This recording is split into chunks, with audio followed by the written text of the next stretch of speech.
자, 우리 한번 따라하세요. 주님의 지상 명령에 순종하는 교회. 새해를 시작하면서 가정별로, 기업별로, 개인별로 새로운 계획과 결심들이 잘 세워지셨습니까? 잘하셨습니다. 왜냐하면 아무 일도 하지 않으면 아무 일도 안 일어납니다. 여러분, 계획하고 또 결심하고 작심삼일일지라도 그렇게 자꾸 도전하셔야 돼요. 하지만 더 중요한 게 있는데, 더 중요한 건 뭐냐 하면 그 결심과 여러분들의 계획이 주님과 함께하는 계획이냐 결심이냐, 이것은 더 중요하죠. 오늘 말씀에 보면은 예수님께서 제자들에게 마지막 이제 유언과 같은 말씀인데, 제자들에게 하신 말씀이 있어요. 이 말씀이 교회는 사명이고 또 우리 성도들에게는 이것이 삶의 목적인 겁니다. 그것은 뭐냐 하면 한번 따라해 봅시다. 오직 성령이 너에게 임하시면, 이 말씀인데요. 이것이 바로 교회의 존재 이유죠. 오늘 제가 청지기 훈련 시간에 좀 이렇게 풀어서 제 마음도 좀 이야기하고 결심과 각오도 좀 나누고 이제 그렇게 할 텐데요. 성도들의 삶의 인생의 목적, 교회의 존재 이유, 이 사도행전 1장 8절을 놓치면은 그 인생은 사실은 허무해지는 겁니다. 첫 번째는 이건데, 우선적으로 여러분 기다리셔야 돼요. 기다리는 게 우선이에요. 뭘 하려고 하지 말고 기다리세요. 자, 사도행전 1장 4절로 5절인데, 예수님께서 이제 제자들에게 마지막 가시기 전에 500여 명의 제자와 성도들에게 사명을 주시거든요. 그때 그들이 우리가 뭐 어떻게 해야 됩니까? 할 때 하신 말씀이에요. 4절 읽어요. 시작. 사도와 함께 모이사 그들에게 분부하여 이르시되 예루살렘을 떠나지 말고 내게서 들은 바 아버지께서 약속하신 것을 기다려라. 한번 따라와요. 기다려라. 이것이 중요합니다. 기다리는 겁니다. 기도하면서 기다리고, 사모하면서 기다리고, 또 환영하면서 기다리고. 뭘 기다릴까요? 자, 5절인데 한번 읽읍시다. 시작. 요한은 물로 세례를 베풀었으나 너희는 몇 날이 못되어 성령으로 세례를 받으리라 하셨느니라. 왜요? 성령으로 세례를 받기 위하여 기다리라. 왜 그렇죠? 인간의 삶이라는 것은 우리 생각대로 되는 게 아니죠. 결심한다고 되는 것도 아니고, 경험했다고 되는 것도 아니고, 누가 밀어준다고 끌어준다고 완전하지도 않아요. 지식으로도 우리가 잘하는 것 같지만 사실은 하나님 도와주셔서 하는 거지 우리가 하는 것은 아니에요. 예수님의 제자들은 3년 동안 동거동락했어요. 같이 먹고 마시고, 같이 뒹굴고 자고, 웃고 울고, 같이 경험하고, 심지어 500명의 제자와 성도들은 예수님 부활하는 것까지 눈으로 봤어요. 그런데 예수님 부활하신 걸 봤는데도 500명 가운데 몇 명만 남았죠? 기다려라 할 때 몇 명만 남았어요? 예, 맞아요. 380명은 떠났어요. 120명에게 383분의 2가 떠나면서 뭐라 그랬냐 하면, 야, 니들은 바보다. 뭘 기다리는 거냐? 다 받지 않냐? 그분은 같지 않냐? 이겁니다, 여러분. 예. 우리가 보고 믿는 것은 어리석은 겁니다. 믿으면 보이는 겁니다. 믿으면 들리고, 믿기로 작정하면 예배할 수 있는 거예요. 하려고 하면 뭐든지 도와주세요, 주님이. 하려는 마음이 없으면 너무너무 힘이 든 거예요. 예. 바리새인과 서기관들이 나쁜 사람들이 아니에요. 그 사람들만큼 신앙적으로, 종교적으로 똘똘하고 완벽한 사람이 누가 있습니까? 그런데 왜 그들은 늘 예수님께 책망을 받았을까요? 그 이유는 그들이 못해서가 아니에요. 그들이 일로 했기 때문이에요. 일이라는 건 뭐예요? 성과, 성급, 내 여러분 목표, 내 자아 실현, 일로 한 거죠. 세리가 잘해서 칭찬받는 게 아닙니다. 세리는 잘 못했어요. 남의 돈 뺏고 자기 인마이 포켓하고 뭘 잘했습니까? 세리를 칭찬하신 것은 그의 행위가 아니라 자기가 죄인인 줄 알고, 그러하게 주님 아니면 살 수 없음을 알아서 나는 죄인입니다. 불쌍히 여겨주세요. 이 하나님이 그의 마음을 보시는 거죠. 마음을. 자, 500명 가운데 380명 떠났습니다. 120명 남았어요. 그런데 중요한 것은 뭐예요? 바람이 불고 또 핍박이 오고 환란이 오니까 다 떠나버리는 거예요. 심지어 베드로도 떠나고 주님의 12제자도 다 떠나버리는 겁니다. 그렇기 때문에 먼저 뭐 하려고 하지 말고, 따라하세요. 뭐 하려고 하지 마라. 성도 여러분, 뭐 하지 마세요. 여러분 뭘 하려고 하니까 지치고 시험 들고 말이 많아져요. 그냥 가만히 계세요. 그리고 기다리세요. 뭐 할 때까지? 오직 성령이 우리에게 임할 때까지, 성령이 내 안에 충만해질 때까지. 2026년 시작하면서 저도 더 잘하려고 하니까 벅차요. 작년보다 더 잘할 수 있을까? 이거 어떻게 더 잘합니까, 여러분? 작년보다 더 열심히 살아야 돼요, 저는. 그럼 점점 제가 할 수 있는 것은 시간 줄이는, 잠자는 시간 줄이는 거고, 내가 쓰는 거 줄여가지고 더 드려야 되고, 더 잠 못 자야 되고, 그럼 나는 다시 또 힘들어지는 겁니다. 근데 하나님 제게 뭐라고 말씀하시냐면, 도목사야, 예, 저 잘하려고 하지 마라. 예? 더 너 칭찬받으려고 하지 마. 2020년에 더 의지하려고 해라. 의지하려고. 그러니까 가벼워지는 거예요, 이게 가벼워지는데 일로 하고 더 잘하려고 하니까 뭐예요? 어그러지는 거예요. 여러분, 성령이 오신다는 것은 나를 이끄는 힘이 달라지는 거예요. 저는 내가 해보려고 했잖아요. 그러니까 얼마나 애씁니까, 이게. 애간장이 녹고 애쓰고 스트레스 받고 힘든 거예요. 아마 내 힘으로 하려고 했으면 제가 제일 먼저 죽었어요. 진짜 저는 여러분 애쓰는 사람이고, 저는 진짜 섬세한 사람인데, 여러분 스치는 바람에도 잠을 못 자는 사람인데, 내가 뭐 진짜 죽었어요. 근데 주님이 내게 참 은혜예요. 뭐냐면 이 은혜를 깨닫게 하신 거예요. 잘하려고 하지 마. 더 의지해. 더 의지해라. 예? 성령이 오신다는 것은 나를 이끄는 힘이 달라진 거예요. 힘의 원천, 힘의 근원이 달라졌어요. 내가 애쓰는 게 아니라 주님이 내게 부어주시는 거란 말이에요. 무디라는 분 알죠? 그 구남매예요. 그러니까 아버지 일찍 돌아가시고서 13살에 구두 닦다가 구두 점원이 됐어. 구두 파는 세일즈맨이 돼. 13살에 18살에 사람을 잘 만났어요. 교회 학교 선생님을 잘 만나가지고 교회에 잘 인도받고 주님 만났어요. 목사님이 됐습니다. 20대 후반에 목사님이 됐는데, 목사가 됐다고 늘 충만한 게 아니에요. 여러분 더 잘하려고 해보세요. 이게 얼마나 이게 죽어나는 일입니다. 이게 목회가, 예수 믿는 일이 더 잘 믿으려고 그러면 죽어나요. 작년보다 어떻게 잘 믿습니까? 작년보다 목사님 직분 올랐다고 또 예물도 많이 드리라고 그러신 것 같은데 이거 어떻게 하지? 이거 기도도 더 하라 그런 거 이거 어떻게 하지? 이거 못합니다. 어떻게 합니까? 그거 잘하려고 하지 마세요. 한번 해보세요. 잘하려고 하지 마라. 한번 해보세요. 아무것도 하지 마라. 우리 교회 아무것도 하지 마세요. 얼마나 좋은 교회입니까? 그죠? 기다리세요. 기다리세요. 주님, 그분이 내 안에서 하시도록 그걸 먼저 구해야지. 내가 하려고 하니까 죽어나죠. 얼마나 죽어납니까? 목사님 얼굴 볼 때마다 피해 다니고, 아유 날 쳐다보지 못하. 속으로 내가 아유 오늘 은혜 받기를 바랍니다. 속으로 내가 그러죠. 은혜 받기를 축복합니다. 자유하세요. 아무것도 하지 말고 더 의지하세요. 그분 더 가까이 하세요. 머물러 계세요.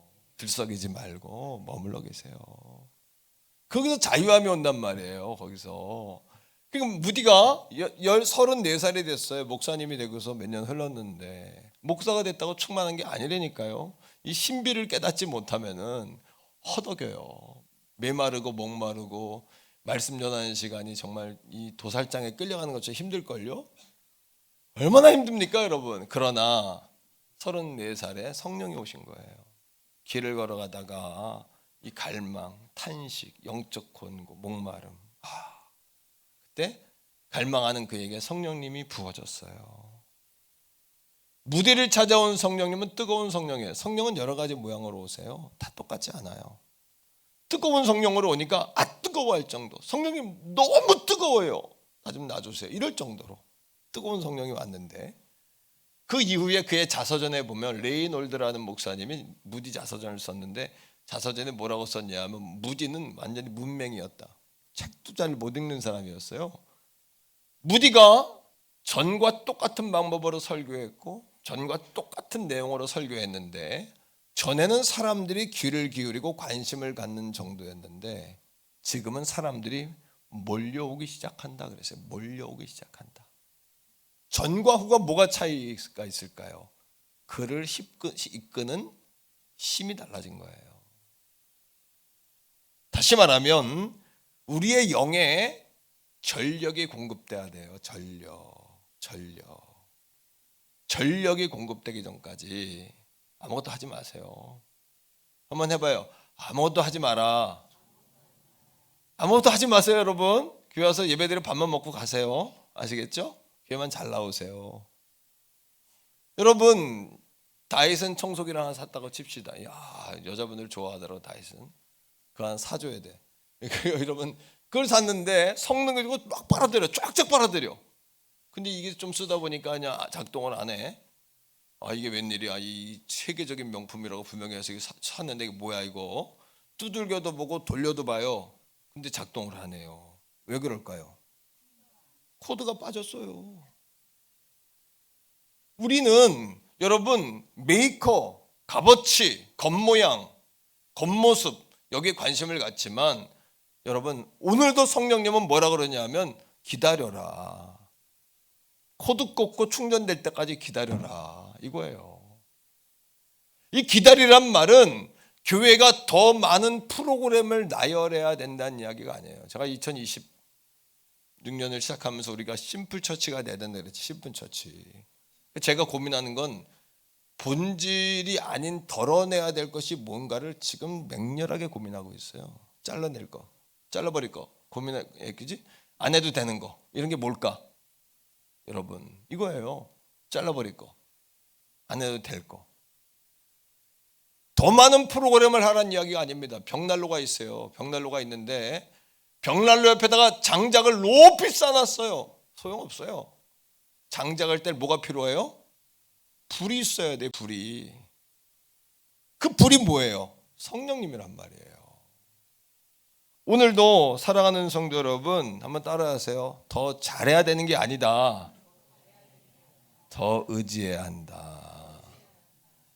더 높이 날아가야 되는 게 아니라 주님의 은혜 가운데 뭉개고 앉아 계세요.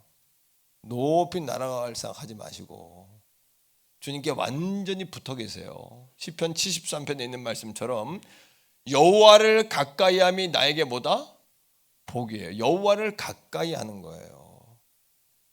이 플레임을 씌우셔야 돼요. 세상의 비즈니스는 뭐냐 하면 세상의 비즈니스에 익숙해져 있어요. 자동차도 보면 10년 타도 멀쩡해 사실은. 그런데 자꾸 방송이 뭐라 그러냐면 더 좋은 차를 타지 않는 당신은 루저, 이렇게 얘기하는 거예요.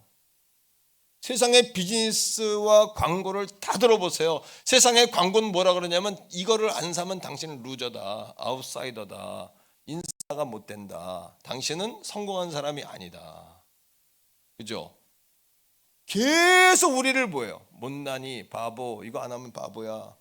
피부도 계속해서, 옛날엔 그렇게 안 해도 됐어요. 막 몇 가지를 덕지덕지 막 바르게 하고 계속 바르게. 한 상표인데 계속 새 것이 나와. 계속 나와. 조금 이따 살 걸, 조금 이따 살 걸, 조금 이따 살 걸. 계속 그래. 그때 안 사면 또 놓치는 것 같아. 어떤 상품 보니까 막 마대 뭐 20몇 가지 막 줘. 야, 그때 살 걸. 막 이런 후회가 들어. 그런데 주님은, 성령은 뭐라 그러냐면 여러분들에게 너희는 루저가 아니라 여러분 너희는 창조자다. 우리가 입으로 우리는 창의력으로 만들어낼 수 있는 사람들이에요. 그래서 따라합니다. 여러분 해내야 된다는 사명의 말, 여러분 할 수 있다는 믿음의 말, 하고 싶다는 소망의 말, 이렇게 말을 자꾸 열어가셔야 돼요. 오늘 이 아침에 두 번째로 성령님을 기다리며 사모하고 환영하시기를 주의 이름으로 축복합니다. 왜? 성령이 오면 인생에 꽃이 펴요. 제가 3년쯤 목회했을 때 기로에 놓여서 탈진해서 그만둘까 할까, 이때 성령님이 기도원에 간 저에게 주신 음성이 뭔지 압니까? 예? 제게 고목나무에 싹을 폈다 그랬어요. 고목나무. 난 그게 무슨 뜻인지 몰랐어. 죽은 나무에 싹이 피는 거예요. 성령이 오시면. 불가능과 절망 가운데 계신 분들이 이 아침에 있죠. 이 자리에. 그러나 따라합니다. 절망과 불가능은 만만치 않다. 그러나 주 안에 있는 나도 만만치 않다. 여러분도 만만한 사람이 아니에요. 예, 루저가 아니란 말이에요. 아웃사이더가 아니란 말이에요. 하류가 삼류가 아니란 말이에요. 우린요. 우리 안에 있는 성령님으로 인하여 우리는 뭐예요? 우리 주님이 이 지구의 축이기 때문에 우리도 굉장히 괜찮은 사람이란 말이에요. 주 안에서. 믿으십니까 여러분? 에스겔 37장 3절을 보십시오. 같이 읽습니다. 시작. 그가 내게 이르시되 인자야 이 뼈들이 능히 살 수 있겠느냐 하시기로 내가 대답하되 주 여호와여 주께서 아시나이다. 이스라엘 백성들은 바벨론 포로기 70년 포로기에 마른 뼈다귀 같이 앞이 보이지 않는 사람들이었어요. 근데 에스겔을 데려가서 마른 뼈다귀 가득한 골짜기에다가 주님이 물어보시는 거예요. 성령님이 이게 살겠느냐? 여러분, 그랬더니 에스겔이 뭐라 그러냐면 주님만이 아십니다. 나는 못 살립니다. 나는 못합니다 이 얘기고, 이거는 주님만이 하실 수 있습니다 이 얘기거든요. 주님은 하실 수 있습니다. 한번 따라합니다. 나는 못하지만 주님은 하실 수 있다. 이게 성령이 오시면 벌어지는 사건이에요. 이것이 1884년 4월 5일에 제물포에 우리나라에 정식으로 복음을 들고 온 사람들이 있어요. 언더우드 선교사님. 부활절 아침에 딱 맞춰서 배가 도착했는데 부활절 아침이에요. 1884년 4월 5일 날 제물포에 딱 내려서 그 선교사님이 했던 이야기가 뭔지 압니까? 그가 기록한 글에 이렇게 써 있어요. 하나님, 조선 이 땅은 아무것도 보이지 않습니다. 자신들이 어둠에 있다는 사실 자체도 모릅니다. 그러나 주여, 우리가 이 황무지 위에 맨손으로 서 있는 것 같사오나 반드시 저들이 기쁨으로 눈물을 흘릴 날이 올 줄로 믿습니다. 이게 지금부터 150년, 140년 전 일이에요. 맞죠? 여러분, 방글라데시 선교사님 주중에 만났는데 그분이 그래. 수도가 다카인데 목사님, 다카에 가면요 길가에 남자들이 쭉 앉아있는데 그게 뭐 하는 건지 아십니까? 그래요. 글쎄요. 그랬더니 그 사람들은 긴 치마를 입잖아요. 남자들도. 길에 가다 오줌 매렵고 또 큰 것도 매렵고 그러면 그냥 딱 벗고 그냥 자리에 앉는데 대로변에 오줌통 다 싸놓은 거예요. 여기다 그냥. 정말입니까? 그래서 한번 오시라고 나한테. 별로 가고 싶지 않은데요. 여러분, 그 얘기를 들으니까 거기 저 연배 비슷한 목사님들 60 초반 뭐 50대 후반 이런 목사님들 선배님들 계셨는데 뭐라 그러냐면 우리 어릴 때도 시골에서는 밤에 그냥 길에 앉아서 오줌통 다 쌌어. 아침에 일어나면 그냥 그 시내에 그냥 그런 거 흔히 봤어. 그게요, 우리나라 100년 전 얘기가 아니에요. 이게 우리나라 30년 40년 전 얘기예요. 100년 전에 선교사님들이 한국 땅에 방문해 가지고 본국으로 선교 보고 하잖아요. 거기 뭐라고 쓰인 줄 아세요? 우리나라 동대문과 종로에 아침이면 오줌똥이 막 그냥 창궐합니다 이렇게 써서 보냈어요. 이게 우리 민족이에요. 방글라 이런 데 여러분 얘기할 것도 없어요. 우리가 그랬단 말이에요. 그게 미개하고, 그런데도 우리가 미개하고 어둠에 붙들려 있고 그렇게 몰상식한 전쟁을 모르고 살은 게 우리예요. 그게 남 얘기가 아니에요. 여기 다 공감하실 겁니다. 그죠? 1907년에 우리나라에 성령의 불이 임하기 전에 1904년 5년에 평양 교구를 맡았던 분이 하디라는 선교사님이에요. 이분이 평양 일대의 교회를 신방하고 나면 잠을 못 잤대요. 왜? 예수 믿는다는 사람들 가운데 사람들이 주일 성수를 안 하고 여전히 구슬하고 주색 잡기에 매여 있고 중독되어 있고 여전히 교회 안에서는 싸움판이 벌어지고, 저희 어릴 때도 교회 안에서 참 어른들이 많이 싸웠어요. 그래서 나는 참 싫었어요, 그게. 그리고 꼭 싸워도 성찬식을 끝내고 싸워. 성찬식은 뭐냐면 예수님의 십자가로 내가 용서하겠다, 사랑하겠다, 내가 다 덮어주겠다, 이거 아닙니까? 성찬식을 끝내고 싸웠고, 목사님들 많이 쫓았어요, 교회에서. 죄송하지만 잘못된, 당시에 잘못된 장로님들은 그걸 잘하고 여긴 사람도 있었어요. 이게 다 마귀 역사였잖아요. 마귀 역사. 오래된 얘기 아닙니다, 그죠? 여러분, 제가 이야기한 게 다 머릿속에 지금 떠오를 거예요. 참 싸웠어, 그죠? 이편 저편 나눠서 꽤 싸웠어요. 교회 안에 싸움판이 벌어지고, 1907년에 여러분 어떤 일이 있었냐면 장디언 교회에 여러분 길선주라는 장로님이, 영주니까 장로거든, 장로님이 회개를 하는 거예요. 뭐라고? 사실은 내가 친구가 죽었을 때 친구가 내게 돈을 맡겼다. 그 부인하고 자식들에게 믿을 만한 친구니까 돈 갖다 주라고 권하고 있다가 어려울 때마다 주라고. 근데 그걸 내가 인마이 포켓했다. 그건 아무도 모르는 일이에요. 하나님과 자기밖에 모르는 일이에요. 그거를 뭐예요? 하나님 앞에 은밀한 것을 내놓는 거예요. 그때 거기에서 그 교회 장로님, 존경받는 장로님 아닙니까? 영적 리더.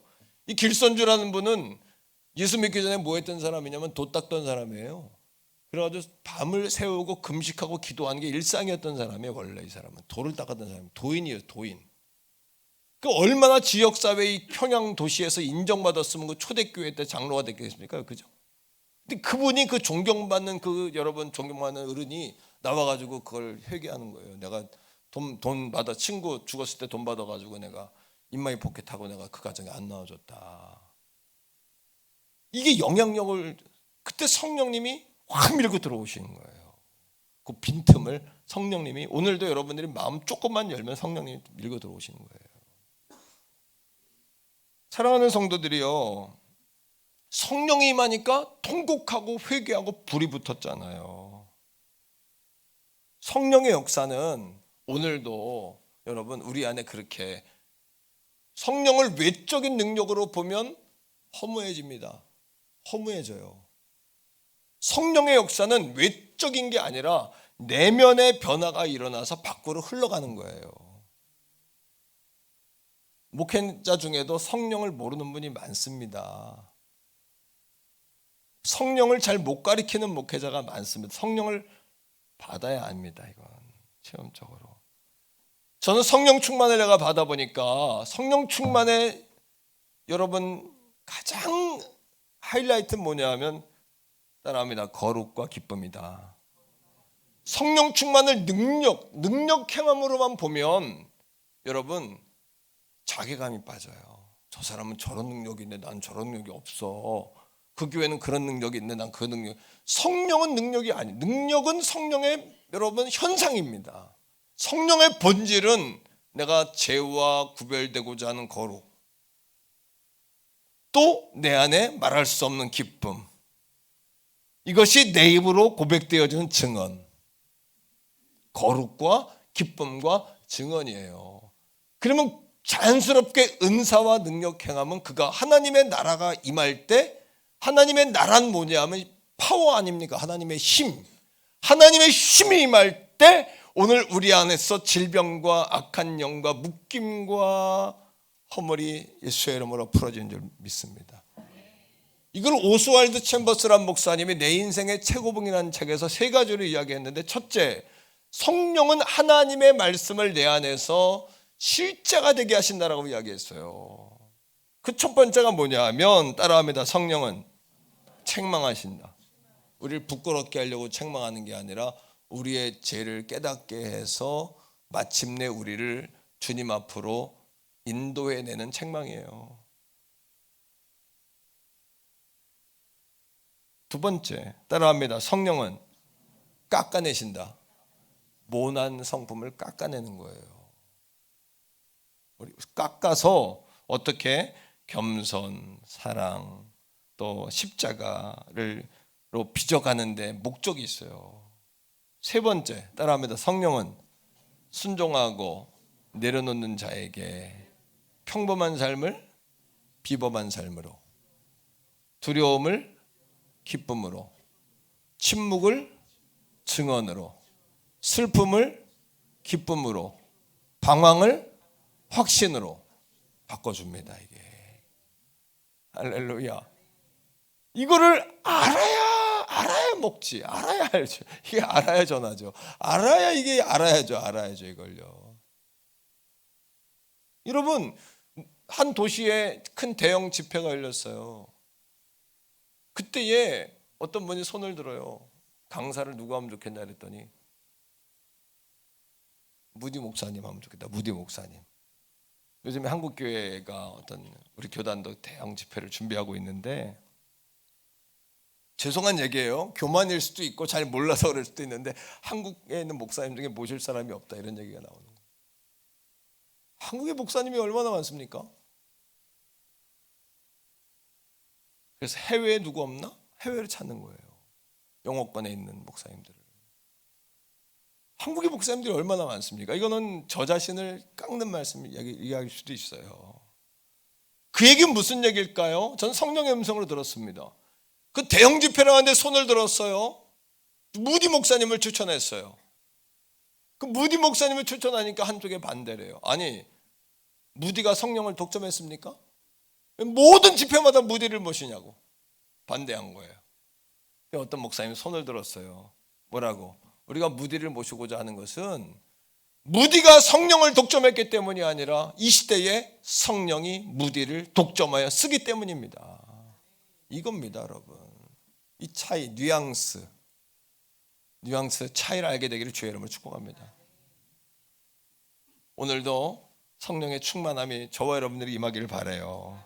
세 번째, 성령의 임한이 어떻게 되었어요? 비겁하고 겁쟁이였고 도망가고 난 예수 모른다고 했던 제자들이 똑같은 삶을 살아가는데 그들이 증언하기 시작하는 거예요. 입을 열어서 말하기 시작하는 거예요.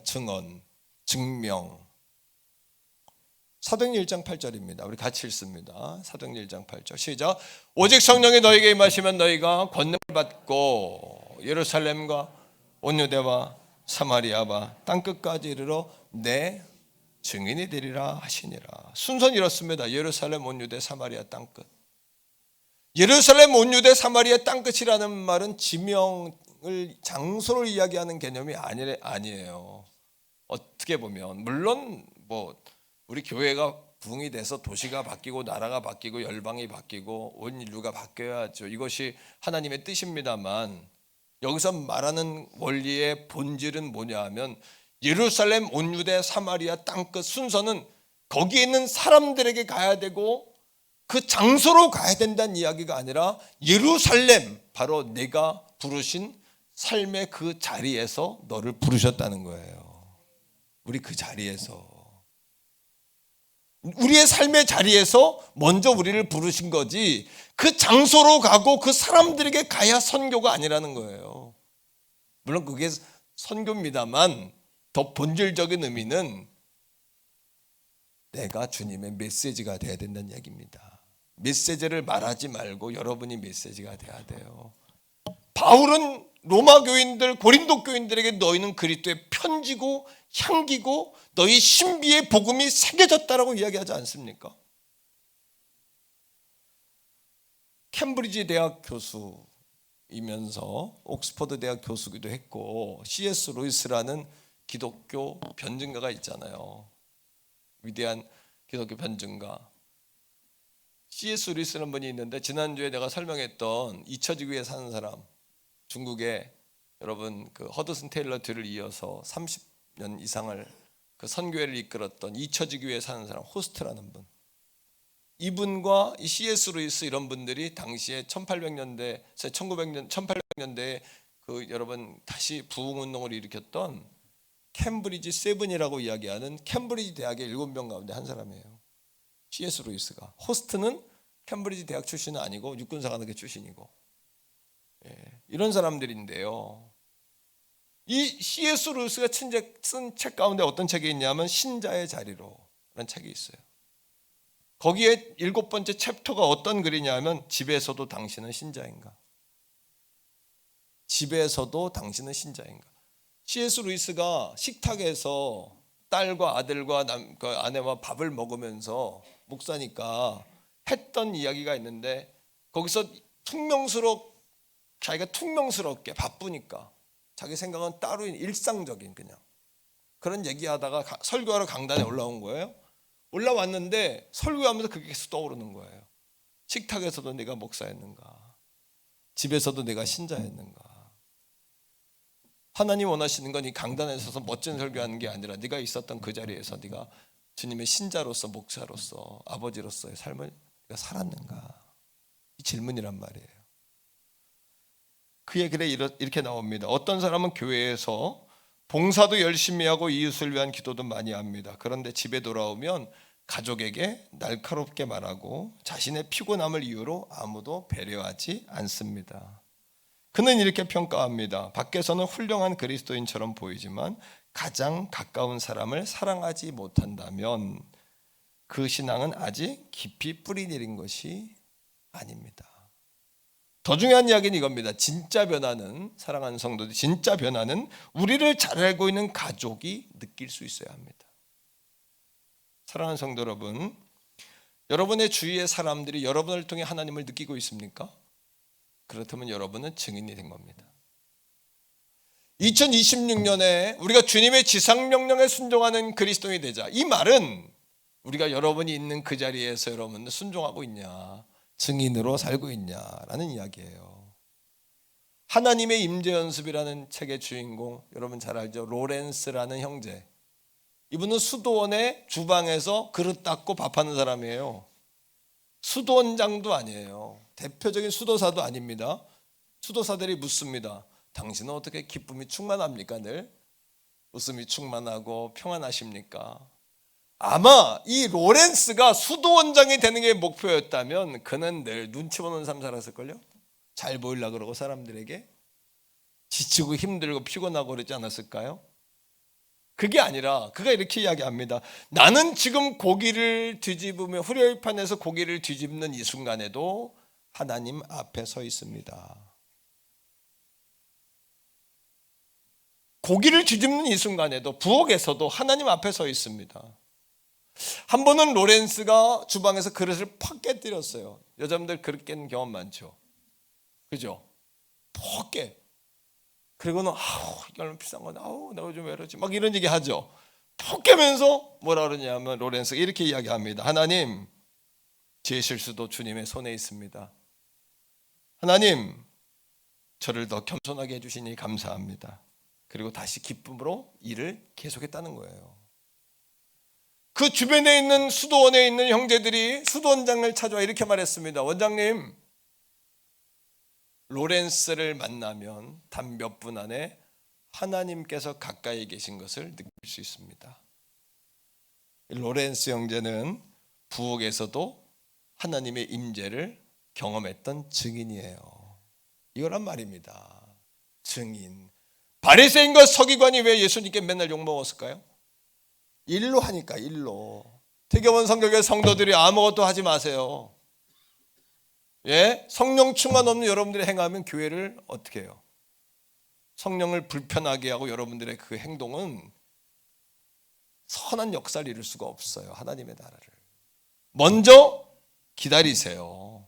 성령님이 내 안에 충만하시도록, 배터리가 충전되시도록, 배터리가 충전되도록 말입니다. 증인은 완벽한 사람이 아니라 넘어져도 일어나는 사람이다. 따라합니다. 증인이란 완벽한 사람이 아니라 넘어져도 일어나는 사람이다.